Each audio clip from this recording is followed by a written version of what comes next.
it's Tony with lidl.doodle. Welcome back to my channel. I'm going to do some painting and I thought I would invite you to come along with me. I shared in a video last week that I've started this little experiment of trying to fill up this notebook journal in 100 days with abstract little paintings.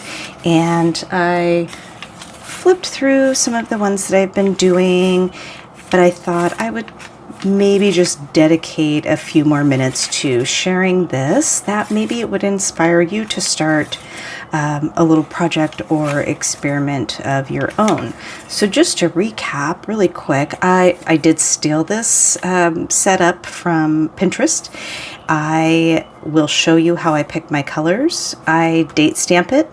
I try to remember to do a little finger painting of each of the colors in the palette that I picked. And if I feel like I want to write a note or anything about my process or what I was thinking with that video, I do it right below in my gel pen. So I've completed 24. Here's 25 and 26 that I started on a couple days ago, but I haven't come back to. I still am going to work with that. And I still have the colors of the palette saved on my mixing palette there. I'm using gouache paints, and like I explained in my first video about this, I hate gouache paints, and that's exactly why I picked them to spend 100 days with, because I'll feel better at the end of 100 days, but that if I still hate them, it's legit.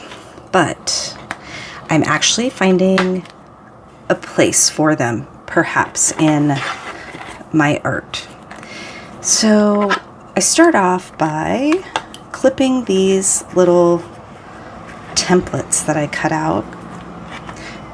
Not anything, I'm not super technical with it, but I cut these out because I just wanted the square to paint in the square, and I wanted it to be fairly uniform. So I just clip each side off with my little brass clips that I love. And then I take my color cube. I have both volume 1 and volume 2, but I keep volume 1 at school. I keep volume 2 at home, and I use these in my art class. I use these for my own art, and I just absolutely love them. I can't say enough about them. I mean, they're so simple, but it's super fun. Normally what I will do is grab a chunk of them, and I did tell myself at one point, like, oh no, I have to go with the first one I pick. I don't. That's dumb. So I'll kind of flip through and see a color palette that I want to work with. If I have worked with a similar color palette recently, I will just keep going. If I feel like that color palette is just not the mood I'm going for right now, I'll keep going. Kind of like that. Oh, you know, I did one with those colors and I actually did not enjoy that too much. So I'll put those back, and then maybe I'll grab some from the back here. And the thing with these color cube cards, they just have all these adorable pictures on them. And sometimes the pictures will inspire me. Sometimes they won't, and I'll just go with the colors. Like, I'm not going to try to paint a cat in this project. These are just little abstract paintings. These are pretty monochromatic. That's kind of fun with the little puppies. I want a little more variety, maybe something kind of springy. I'm just going to go, okay, I'm going to definitely grab something out of this stack. It's my last attempt. I like this color palette. That's nice. Okay, that one's a contender. A little dark. I am going to go with this one because I think one of my most recent ones I had some oranges, etc. So when I just want to keep my place, I'll just stick the card right there and then put the cube aside. And then what I will do is grab my gouache palette I have the card listed here that I can see kind of the colors there, and I normally will have something that I'll kind of lean this up against so I can see the colors as I'm trying to mix them. Oh, that's not going to work. And the thing with gouache paint is it gets pretty sticky. So if you can kind of see, it hardens. I think it's more, you know, if I was truly a gouache artist, I would be using paint tubes for sure. But because I'm not there yet and I just wanted to experiment, I got these. So I just have this little squirt bottle, and the cool thing about gouache is you just put a few squirts of water in there and it reactivates it. Now I think this is going to be fairly easy to match because I have 48 colors here, and I did that intentionally because, like I said in my last video about this is not an exercise in matching or mixing colors. This is just me really working with the paint, so I wanted as many options as possible. So I'm going to go ahead and get these colors on my palette. Okay, so I've got my colors all mixed here, and I feel like I did a pretty good job. The blue, I ended up putting a little too much white in the Prussian blue, and it muddied it a little bit. Looking at this under the bright light, this is a lot more purple than it was when I had it sitting like that. But you know what? I'm just going to go with it. It's meant for inspiration. So I keep this little squirt bottle right next to me because I will end up probably re-wetting some of these paints as we go along. I find that the gouache it gets a little gummy, maybe that's the right word.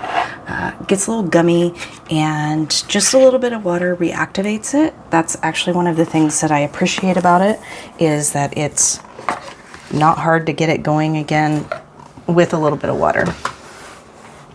I've got a couple of, well, let's see, there's 3 super cheap brushes that just came with this paint set.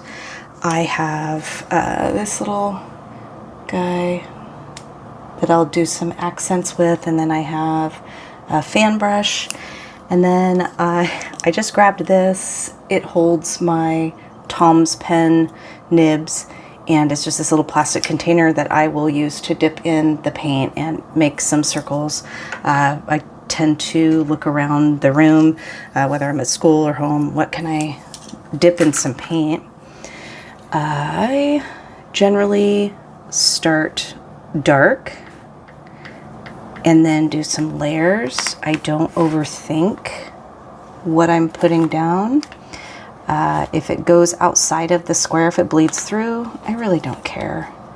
I am just trying to create some fun little paintings over the next 100 days and hope that maybe, what did I say? I think it was going to be like 352 or something like that, if I do both sides. What I have been doing is if I go dark blue on this side, I'm going to go something completely different over here, so I can get a cool contrast and look back and go, oh, I used the same color palette for both of these, and here's how it went. So I'm actually not going to start dark on this right side. I'm going to start with this peach color, and I don't have any rhyme or reason how I'm putting it down or what brush I'm starting with. One thing I'm noticing is, because I've been using these templates a lot with the different colors, I will sometimes pull a color off the template onto my painting, and I don't care. It's not a big deal.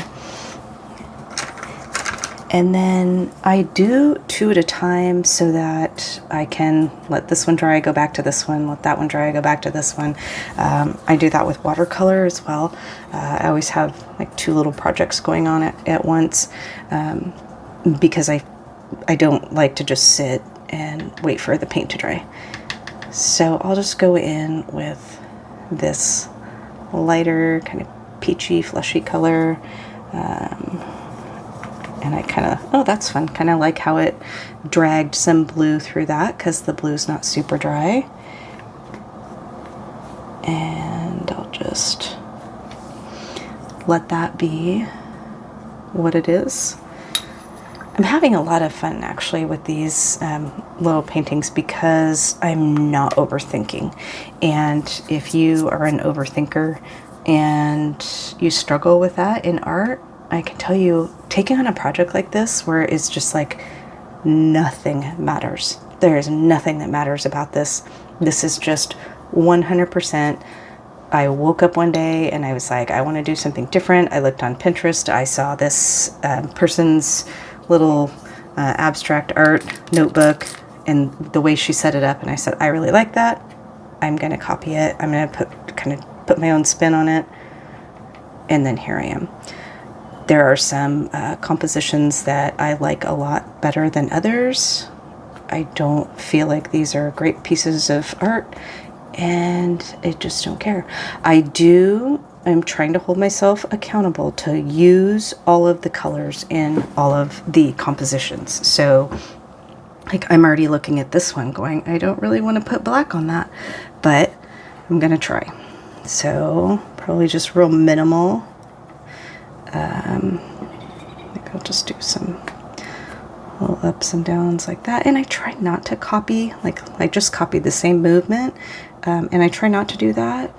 I didn't really think about it, but it's okay. I ended up trying to paint an abstract peacock, and it was a hot mess.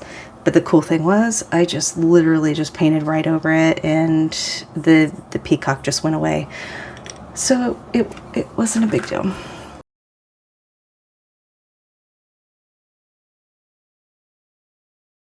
And now I'm going to use my fan brush on this side to get some of that lighter blue in. And with the fan brush, I don't have great techniques or tactics. I do notice, for me at least, it fans better when I use it just on the sides. If I just go straight down the middle, it gets pretty thick there.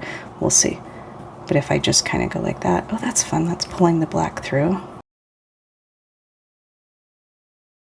Okay, so I kind of am liking that the black is not so prominent, like lines like it is there. So I think I'm going to just kind of take my fan brush and smooth all of those out. So there's really not that thing. Okay, kind of digging that. And you can see these don't really take a long time. If anything, it's just the setup is what's the longest. Getting the paints all set up, getting the gouache all reactivated, that is kind of a thing, because the gouache, it gets gummy and kind of chunky and gross in these little pots. Again, if I was a true gouache artist, I would probably be using, I would definitely be using the paint tubes. I feel like you can overdo it as well, and then it just gets muddy. I think I'm going to get this peach nice and wet, and then I'm gonna try, let's see what happens if I get this a little bit.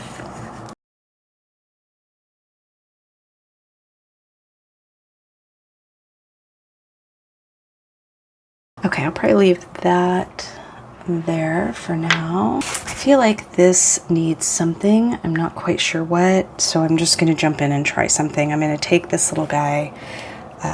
I'm sure this, I don't even, mini mop. That's what this brush size is a mini mop. And I'm going to put it, just some of the lightest color on there.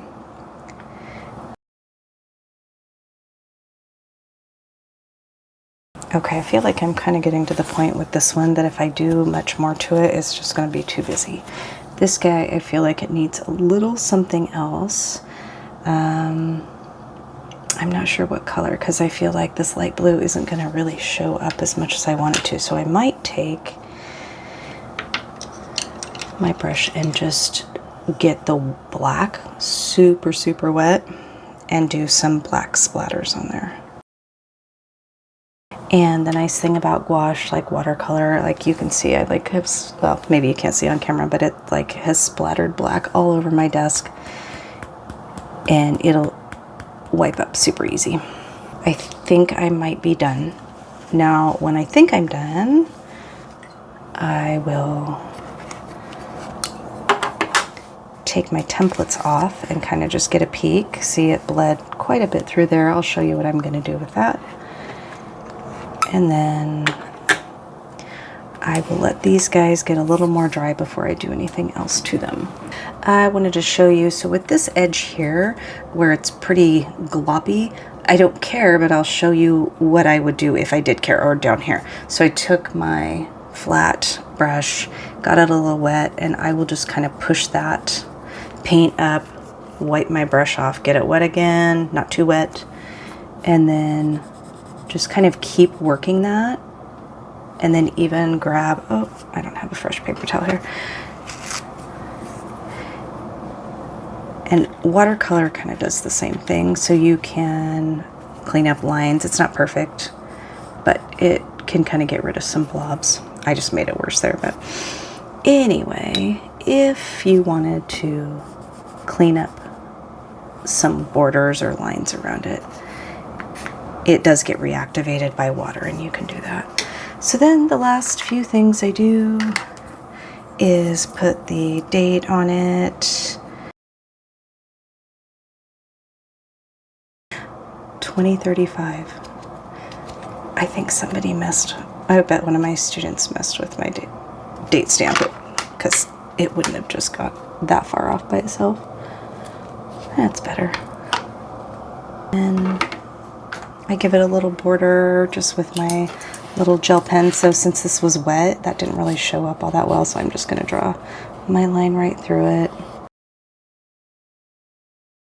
I like to also write the number of the card that I used down, just in case I ever want these colors again. So this was 492. And then I keep catching myself forgetting that I want to do just a little quick by itself range of the color palette that I use there. And I might write a couple sentences later or not. But that is how I am doing my little abstract paintings. It is nothing fantastic or elaborate. I just think they're kind of fun to end up with playing with colors and designs and just not really having much care about anything. I don't have a favorite. I tried to do like a face in here. I don't like this one for sure. But I like the mark making, and I kind of like this color palette. It was kind of interesting to me. Anyway, if you have any questions, let me know. Are you working on any projects? Do you want to try some abstract painting with me? I probably won't do like many more demonstrations of this because I don't know. It's kind of a little out there as far as like putting yourself, being vulnerable to paint stupid paintings on the internet. So anyway, thanks for sticking around, and I will see you in the next video.